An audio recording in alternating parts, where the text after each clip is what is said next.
Hola compañeros residentes y doctor Nolasco. El tema que veremos el día de hoy es acerca de EBC hemorrágico. Y vamos a iniciar primero con la definición. Y esta es la extravasación de sangre al encéfalo secundario a la ruptura de una arteria o capilar.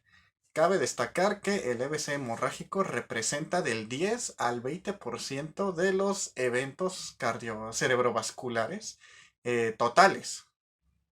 Para poder abordar el tema de una manera más sencilla, vamos a dejar en claro desde un principio que el EBC hemorrágico se divide en dos grandes grupos, lo que viene siendo la hemorragia intracraneal y la hemorragia subaracnoidea.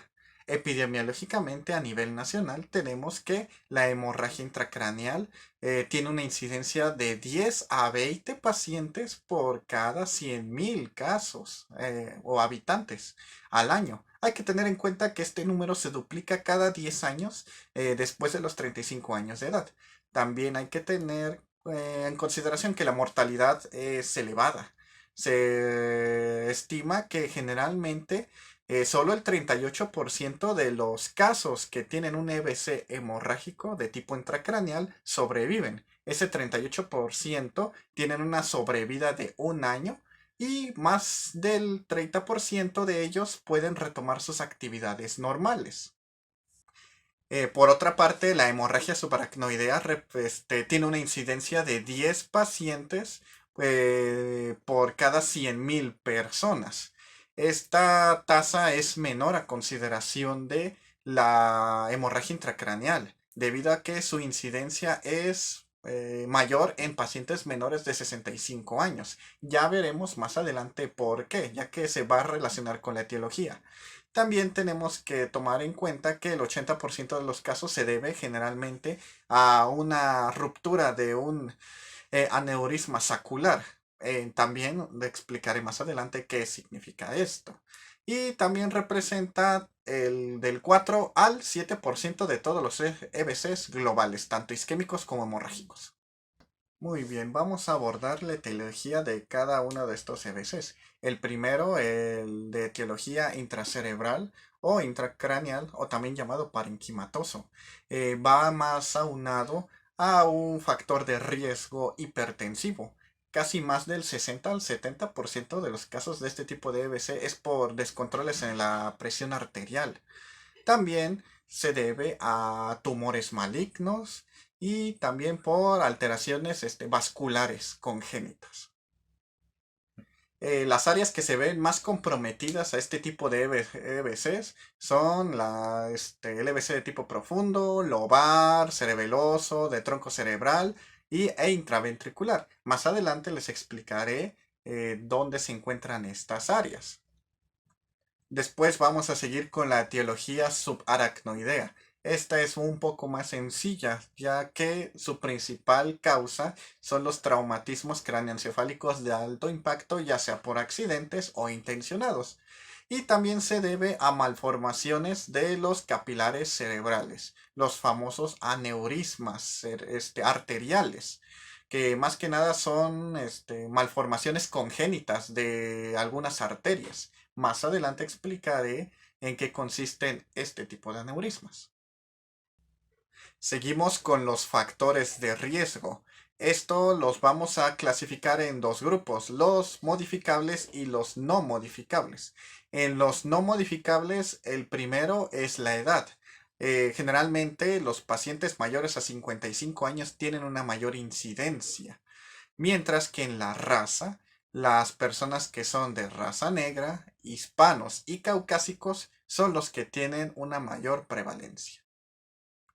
Después seguimos con los factores modificables, entre los cuales se encuentra la hipertensión arterial, la diabetes mellitus, dislipidemias, enfermedades cardíacas tales como la fibrilación auricular, enfermedad arterial coronal, estenosis de válvula mitral y aórtica y también los ataques isquémicos. Muy bien, vamos a seguir con la clasificación. Como les he estado comentando en la exposición, se divide en dos grandes grupos, en el que es por hemorragia intracerebral y el segundo que es el subaracnoideo. En este esquema yo les puse de un color diferente cuáles entran en cada grupo. Los verdes obviamente son los intracerebrales y el naranja es el subaracnoideo. El intracerebral a su vez se divide en varios tipos y dependiendo del área que afecte va a ser la sintomatología. El primero es la hemorragia profunda, que esta afecta principalmente lo que viene siendo cualquier región donde afecte ganglios basales y el tálamo. Representa el 50% de los EBS de este tipo, del intracerebral. El siguiente es el lobar. Puede abarcar lo que viene siendo la periferia del cerebro y puede ser ubicado en una región frontal, parietal, occipital. La característica de este EBC es que tiene que ir desde la periferia hacia el centro, como se muestra en el esquema. El tercero es la hemorragia cerebelosa. Por el nombre ubicamos que se ubica en el cerebelo. Se estima que los EBCs de este tipo que son mayores a 3 centímetros tienen un pronóstico más fatal y pueden quedar con mayor número de secuelas. Después vamos a seguir con la hemorragia del tronco cerebral. Esta, pues, también como lo dice su nombre, afecta lo que viene siendo el tronco cerebral y el bulbo. A decir verdad, es el que menor incidencia de todas las hemorragias intracerebrales tiene, pero el que también tiene la más alta tasa de mortalidad y de discapacidades, ya que ahí se encuentran la mayor parte de los centros que se encargan de regular las funciones de los signos vitales. También vamos a seguir con la hemorragia intraventricular. Esta se ubica dentro de los ventrículos cerebrales. Cabe resaltar que también la hemorragia de tipo intraventricular puede evolucionar o cambiar a otro tipo de hemorragia. Generalmente este tipo puede evolucionar a una hemorragia de tipo profunda. Y por último vamos a seguir con la hemorragia subaracnoidea. Esta, como bien lo dice su nombre, solo se ubica en la región subaracnoidea del cerebro, en la periferia. Eh, Como bien les había comentado, su etiología es más de tipo traumático, por ello es que es más recurrente este tipo de hemorragia. También todos los aneurismas congénitos se ubican en la mayor parte en la periferia, en la región subaracnoide. Vamos a iniciar con la fisiopatología de esta enfermedad y también la vamos a dividir en los grandes grupos que hemos manejado en esta exposición. La primera, la hemorragia intracerebral, como bien les comento, se debe principalmente a problemas hipertensivos. La presión cerebral media que se maneja regularmente es de 60 a 140 milímetros de mercurio. Sin embargo, conforme va pasando el tiempo en los pacientes con hipertensiones descontroladas, como sabremos, los capilares van engrosándose, se forma arteriosclerosis, se pierde el tejido muscular liso que recubre estos capilares, lo cual ocasiona que cuando este tejido sea muy fibroso y sea menos resistente, con una elevación súbita de estas presiones va a ocasionar que esos capilares se rompan. En contraste con la fisiopatología de la hemorragia intracerebral, vamos a tener que las hemorragias subaracnoideas se deben generalmente a la formación de aneurismas.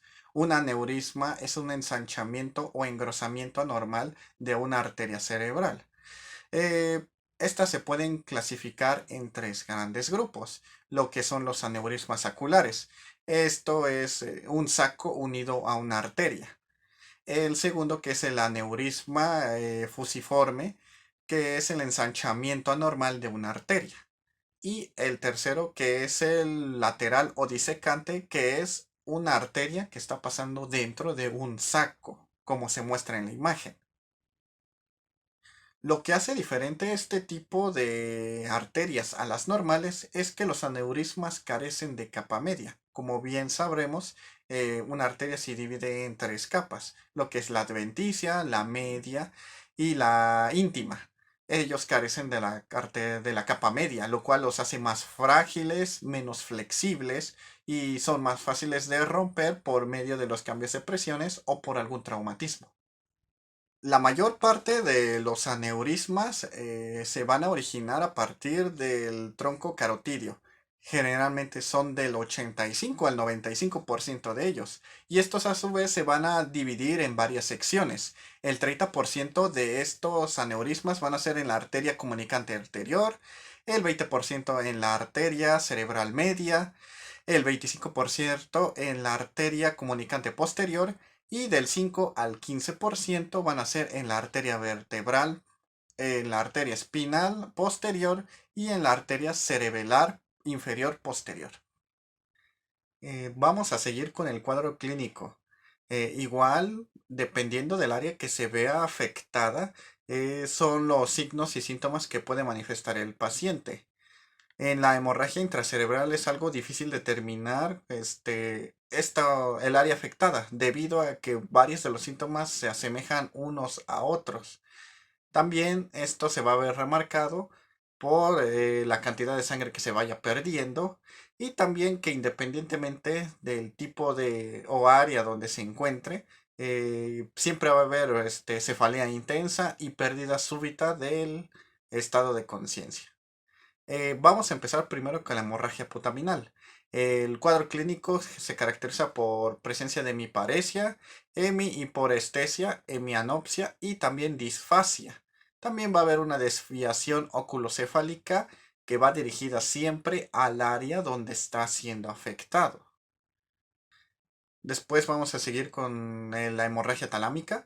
Se caracteriza casi por unos síntomas similares. Va a haber hemiparesia, hemihipoestesia, mirada hacia abajo, forzada y en convergencia. También va a haber ptosis palpebral y miosis. En la hemorragia lobar, como les comenté anteriormente, que esta va por zonas, los síntomas van a ser diferentes de acuerdo al sitio afectado. El primero es la región occipital, en donde vamos a ver dolor ocular ipsilateral y déficit campimétrico. En la región frontal va a haber hemiparesia y cefalea frontal y central. En la hemorragia parietal vamos a encontrar lo que es hemihiporestesias y también dolor temporal anterior.